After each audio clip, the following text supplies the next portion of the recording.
विनंती करतो मी आदरणीय पलटणकर सरांना की ते सुद्धा या शून्य मशागत शेतीवर 4 शब्द सांगतील. धन्यवाद कापसे साहेब. साहेबांनी बरंच काही सांगितलेलं आहे, तरी काही मोजक्या गोष्टी आहेत आणि तेच प्रश्न तुमच्या मनात सुद्धा आहे, त्याच्यावर आपण थोडी चर्चा करू. सर्वप्रथम मी माझी ओळख करून देतो. मी क्षेत्र अधिकारी इफ्को यवतमाळ संतोष फलटणकर. आज तुम्ही आमच्या जिल्ह्यात आला, सर्वप्रथम मी तुमचं स्वागत करतो, कारण इतक्या दुरून आलेले आहात. आणि मगाशीच विचारलं सरांना, म्हणलं इतक्या दुरून या लागले, काही जेवण खाण्याची व्यवस्था आहे का, तर तुमचं ते जेवणा खाण्याची व्यवस्था केलेली आहे, चिंता नका करू. जास्त वेळ नाही घेत. मुख्य ज्या गोष्टी आहेत साहेबांच्या ज्या काही सुटलेल्या आहेत तेवढ्या मी सांगणार. हे SRT जे तंत्रज्ञान आहे त्याचे 5 तत्व असतात. त्याच्यामध्ये जवळपास 3 ते 4 साहेबांनी सांगितले, एक सुटलं. आता सगळे म्हणतील आम्ही तूरच लावायची का, बरोबर. तर तूर या SRT तंत्रज्ञानामध्ये पिकांची फेरपालट हा एक तत्व आहे. पिकांची फेरपालट. आणि निश्चितच आहे, एकाच शेतामध्ये एकच पीक घ्यावं तर हे कुठंतरी, आता तृणधान्य असते, ज्वारी, मका, गहू, बरोबर, आणि तूर आहे. तूर म्हणजे हे डाळवर्गीय पीक आहे. त्या पिकांच्या फेरपालटीमध्ये एक डाळवर्गीय पीक आपल्याला घ्यावंच लागते, एका वर्षाआड म्हणा किंवा 2 वर्षाआड म्हणा, कारण हे आपल्या जमिनीसाठी आवश्यक आहे. कोणतंही डाळवर्गीय पीक म्हणलं की त्याच्या मुळांना गाठी असतात बघा, आहेत ना. त्या मुळांच्या गाठी ज्या आहेत ह्या आपल्या जमिनीसाठी एकदम सुपीक बनवायला कारणीभूत ठरतात. तर हे एक शेवटचं एक तत्व त्या SRT पद्धतीमधलं सुटलं होतं की हे एक जाणून घ्यायचं. त्याच्यानंतर तणांचं नियोजन साहेबांनी सांगितलंय. तर जे काही आपल्याला निसर्गाने घेतलं याच्यातलं आपल्याला शेताच्या बाहेर काहीच न्यायचं नाही. फक्त काय न्यायचं, तुरीचे दाणेच न्यायचे. बाकी जे काही आहे, जे गुराढोरांना लागते ते न्यायचं. बाकी सगळं सगळं इथंच पडू द्यायचं आणि इथंच कुजू द्यायचं. कालच एक आर्टिकल वाचलं मी, रशियाच्या जमिनीचा सेंद्रिय कर्ब, ऑर्गॅनिक कार्बन म्हणतो त्याला, तो किती आहे, 3.5 ते 4% रशियाच्या. विचार करत कशी ती जमीन असेल. आणि आपला किती आहे, 0.3, 0.4. आणि याच्यावरच आपली सगळी शेती आहे, सेंद्रिय कर्ब. ज्याच्या शेताचा सेंद्रिय कर्ब 0.5च्या वरी असतो त्यानं समजून जायचं आपली शेती, आणि तोच आपल्या गावाचा सर्वात मोठा पाटील माणूस समजायचा. नाहीतर काय 100 एकरावाले शेतकरी आहेत आजकाल आपल्या विदर्भात सुद्धा, पण पिकत काहीच नाही. सेंद्रिय कर्ब 0.1, 0.2. खर्च आमाप चाललाय पण पिकत नाही. कारण काय, सेंद्रिय कर्ब कमी आहे. आपल्या जमीन जर व्यवस्थित असेल तरच आपण आपलं सधन, आपली सर्वात मोठी प्रॉपर्टी काय आहे, पहिले आपलं आरोग्य. आपण ठीक तर जमीन ठीक, आणि दुसरी आपली जमीन. आपली जमीन ओके तर सर्व ओके. तर सर्वात प्रथम आपण आपल्या आरोग्याची काळजी घ्यायची, नंतर आपल्या जमिनीची काळजी घ्यायची. बाकी मग सर्व सुंदर आपलं जीवन आहे. आपण नशीबवान आहो की आपण भारत देशात आहोत. विविध प्रकारचे कोणतेही पिकं आपल्या भारतामध्ये आपण घेऊ शकतो. असं बाहेर देशात नाही. बाहेर देशामध्ये 7 ते 8 महिने सारखं बर्फ पडत राहते, त्यांना 2 ते 3च महिने शेती करायला मिळतात. आहे का नाही आपण नशीबवान. 12ही महिने पाण्याची व्यवस्था असेल तर आपण काही पण करू शकतो. तरीही लोक म्हणतात शेती परवडत नाही, पटत नाही. आणि बाहेरचे लोक हसतात आपल्याला की भारतातले शेतकरी आत्महत्या करतात. आता आमच्या जिल्ह्याला की कलंक लागलेला आहे, आत्महत्याग्रस्त जिल्हा. पण असं नाही केलं तर आता एक किती सुंदर उदाहरण तुमच्या समोर आलेलं आहे.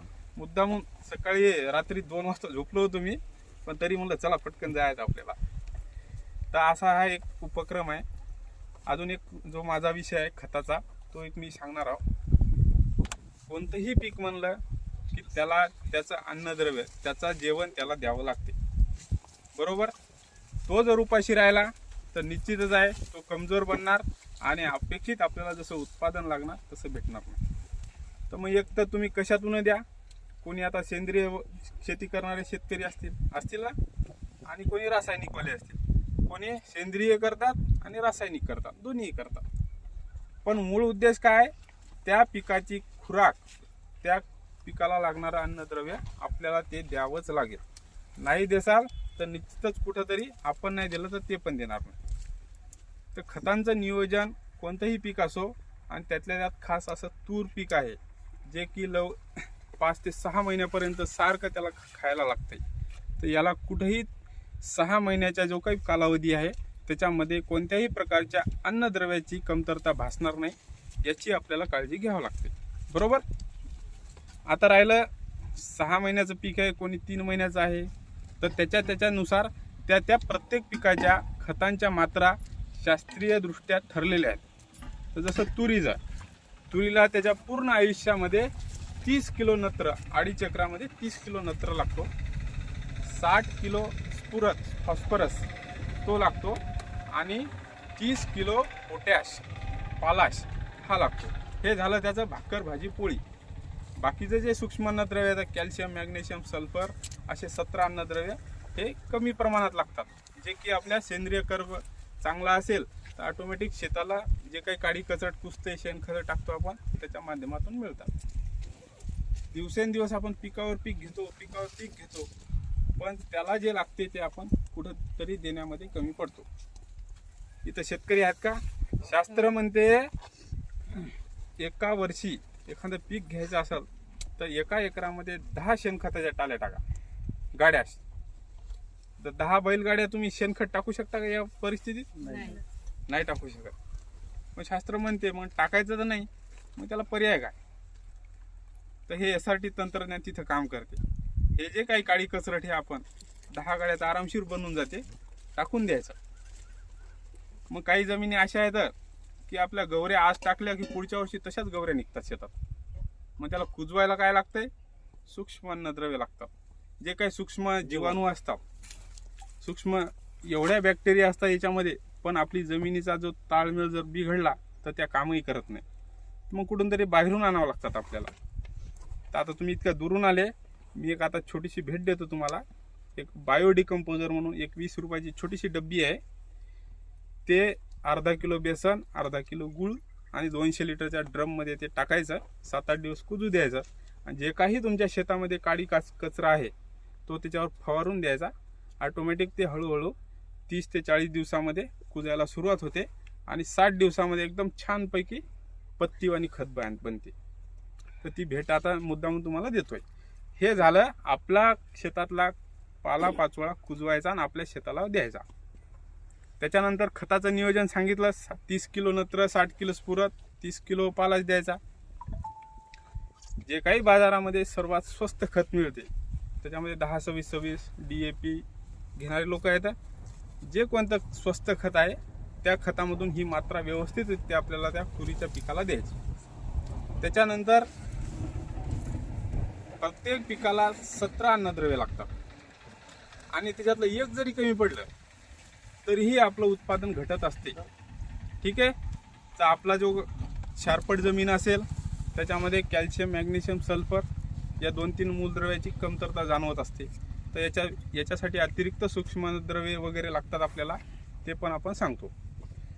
सगळ्यात आपल्या विदर्भामध्ये अडचण जाते आपल्याला खत व्यवस्थापनामध्ये. काही शेतकरी कोरडवाहू आहेत, काही जवळ 1-2 पाण्याची सोय असत, पण ज्या वेळेस कोरडवाहूचा स्पॅन असतो, महिनाभर पाऊसच गायब, आपल्या पिकाला फटका बसणार आहे. तर त्यावेळेस खत द्यायचं आपल्याला, उपाशी राहू द्यायचं नाही. मग काय करायचं आहे ना मोठा प्रश्न. तर अशा पद्धतीमध्ये इफ्कोनं मागच्या 3-4 वर्षामध्ये नॅनो खताचे तंत्रज्ञान आणलेलं आहे, जे की आपल्याला कोरडवाहू काळामध्ये पिकावर जो काय ताण पडतो त्या पिरियडमध्ये फवारणीच्या माध्यमातून आपल्याला ते खतं देता येतात. नॅनो खतं वगैरे ऐकले असतील तुम्ही. त्याच्यामध्ये नॅनो युरिया दिलेला आहे, नॅनो DAP दिलेला आहे, आणि आत्ता इथं या प्लॉटवर फवारणी केली नॅनो झिंक आणि नॅनो कॉपर. हे 4 खतं आलेले आहेत. आपल्या पिकाच्या आवश्यकतेनुसार कोणतंही काही वापरायचं असलं तर आवश्यकतेनुसारच वापरायचं. कोणी सांगितलं म्हणून वापरायचं असं नाही, कारण तुमच्या शेतातला सर्वात अभ्यासू व्यक्ती तुम्हीच असलं पाहिजे. बरोबर. 4 चौघायचं ऐकायचं आणि आपण आपलं करायचं. आता ही शेती आहे, साहेब दुकानात आहेत पण सर्व काम काका करतात बरं का. तर सांगायचं तात्पर्य आपलं खतांचं नियोजन असं असावं की आपलं पूर्ण कालावधीमध्ये पीक उपाशी राहिलं नाही पाहिजे.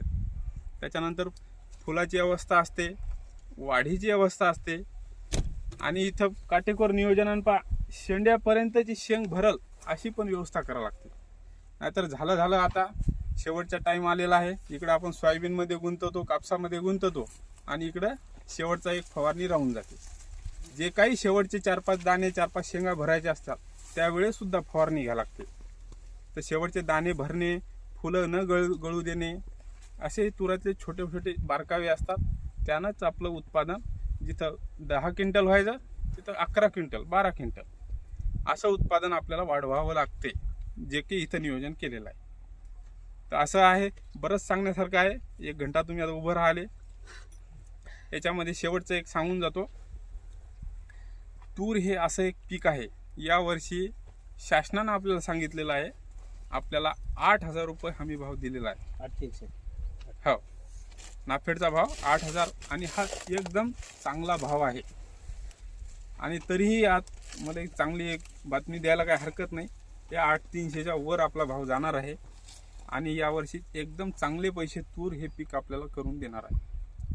साहेबाचं ठीक आहे, आता साहेबाचं बियाणंच जाणार आहे मला माहीत आहे, पण आपली गोष्ट सांगतो, तुरीला गडबड करायची नाही विकायला. थोडासा 1-1.5 महिना थांबा तुम्ही.